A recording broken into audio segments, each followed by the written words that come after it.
C'est triste. En tout cas, je ne vous reconnais pas, mon cher ami. Je ne vous reconnais pas. Et répondez à la question. C'est très, très, très regrettable. C'est mon temps de parole, mon cher. C'est ça aussi la grandeur dans l'intelligence. Quand vous êtes assez intelligent, vous devez savoir vous comporter en public. Yeshua dit ici, comme je l'ai dit, la question ici n'est pas encore sur le salut passe par sa mort, sauvé par la mort, ou envoyer le Fils pour se faire tuer. Ça, c'est le mode d'acquisition du salut. Pour l'instant, nous sommes sur qui est le sauveur. Et si nous trouvons celui qui est qualifié pour sauver, c'est à ce moment-là que nous pourrons présenter, sans vous, bien sûr, parce qu'on n'aura pas un débat sur la manière de sauver. Dès l'instant où il est déjà établi ici, si votre conscience est assez honnête, que Mohammed n'a pas les compétences d'être le Messie, d'être le sauveur. Le Coran chapitre 3, le verset 49. Je continue à lire votre livre. Vous avez lu des passages du Coran, moi je suis déjà à 5, 6, 7, 8. Je suis venu vers vous avec un signe de la part du Seigneur. Je créerai pour vous avec la ressemblance d'un oiseau. Je soufflerai alors en lui et il deviendra un oiseau vivant avec la permission de Dieu. Je guérirai aussi l'aveugle, le lépreux. Je ramènerai la mort à la vie. Les morts à la vie avec la permission de Dieu. Coran chapitre 3, le verset 49, parole de Issa ibn Maryam. Mais, Mohammed, il n'y a rien de tout ça. Ramener, transmettre la vie, ressusciter les morts. Ça, Mohammed n'a opéré aucun miracle, aucune évidence surnaturelle. Et dans ce verset, nous trouvons la phrase « Je créerai pour vous » qui indique que Yeshua le Messie est le créateur capable. Le créateur. Regardez bien ce que dit le Coran. « Je créerai pour vous un oiseau. Je soufflerai. » Comme Elohim avait créé au commencement Adam. Il a pris la mode de terre. Il a façonné un corps. Il a soufflé. Adam est devenu un homme. Mais ici, Yeshua, pour prouver, selon votre propre livre, il dit « Je créerai pour vous ».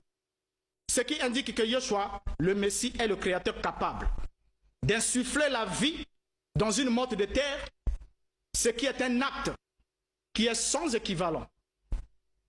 Mahomet, même dans un rêve, ne peut pas le faire. Jusqu'ici, Mohammed est disqualifié pour être le sauveur de l'humanité. Incapacité de transmettre la vie.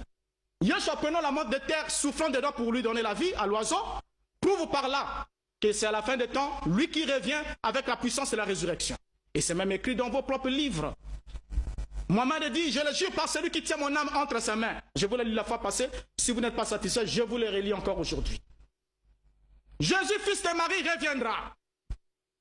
Il jugera l'humanité avec justice. Mais, mon cher ami, si même Mohammed est dans la tombe, il attend être ressuscité pour passer au jugement.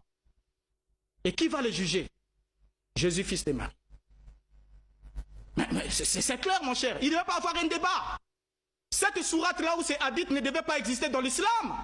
L'existence de cette sourate disqualifie totalement Mohammed. Ce n'est pas lui qui revient, il est dans la tombe. Mais il attend que Yeshua, qui est allé au ciel, vivant, sans même passer par la mort, selon vous, mais qui revient avec toute l'autorité de juger l'humanité. Depuis Adam, passant par Mohammed, jusqu'au dernier homme vivant sur la terre. Et la Bible dit, les apôtres ont dit, nous avons été envoyés pour vous annoncer que Yeshua a été établi par Elohim, le juge des vivants et des morts. Mohammed est mort, il sera jugé par Yeshua. Et seul le juge a le pouvoir de gracier, a le pouvoir de condamner. C'est lui qui a le verdict final. C'est le juge. Mais Mohammed sera sur le banc des accusés, à genoux au bord de l'enfer. C'est ce que dit le Coran, que tous les hommes seront à genoux au bord de l'enfer. Et pendant le jugement, qui va juger? Ce n'est pas Allah, ce n'est pas Dieu. Mais c'est Jésus, fils de Marie. Et il va juger en conformité avec ce qu'il a enseigné. Et le message de Jésus, fils de Marie, comme vous le dites dans le Coran, était un message d'amour. Pas la loi d'Italien que Mohammed a copiée faussement chez Moïse. Et donc on comprend par là que c'est le juge qui est habilité à prononcer la sanction, le verdict de dire vous êtes acquitté ou vous êtes condamné. Et Mohammed, c'est fini pour lui. Alors, une fois de plus, je disais à mon frère Mbota, ne prenez pas de liberté avec le Coran comme vous le faites avec la Bible. Un premier point. Tout ce qu'il est en train de dire n'est qu'une expression claire de son ignorance à la fois de la Bible et du Coran. Écoutez ce que dit le texte du Coran par rapport au miracle de Jésus. Coran chapitre 3, verset 49 jusqu'à 50. Et il sera, c'est-à-dire Jésus, le messager aux enfants d'Israël. Ça, c'est un premier point. Il n'a pas été envoyé à l'humanité tout entière. Il n'y a aucun verset du Coran qui le dit, et moins encore de la Bible. Il dit, en vérité, je viens à vous avec un signe de la part de votre Seigneur. Pour vous, je forme de la glaise comme la figure d'un oiseau. Puis, je souffle dedans. Et par la permission d'Allah, Monsieur Mbota, suivez très bien. Par la permission d'Allah, cela devient un oiseau. Ce n'est pas par le pouvoir de Jésus, ce n'est pas par la permission de Jésus, mais par la permission de qui? De Dieu. Et Jésus disait, tout pouvoir m'a été donné par mon Père. Les miracles qu'il les faisait, comme le dit et même les apôtres dans Actes des apôtres chapitre 2, les miracles, il les faisait par la permission de Dieu, par le pouvoir de Dieu. Jésus n'a pas le pouvoir de faire les miracles. Il les fait par la permission de Dieu, comme Moïse l'a fait par la permission de Dieu, comme Élie et les autres prophètes l'ont fait par la permission de Dieu. Ça, c'est le premier point.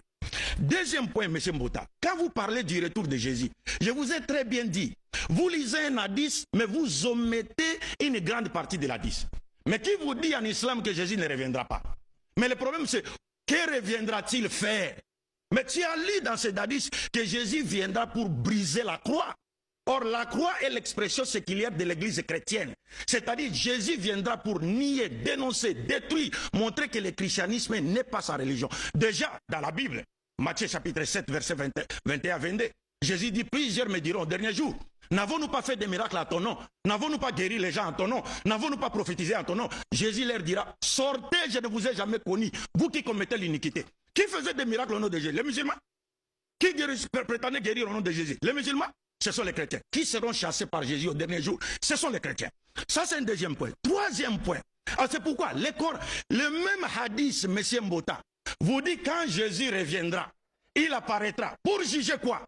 Le prophète montre d'abord, il va juger le monde selon la loi de l'islam. Et il va mourir et il sera enterré par les musulmans. Et il va prier derrière l'imam Mahdi.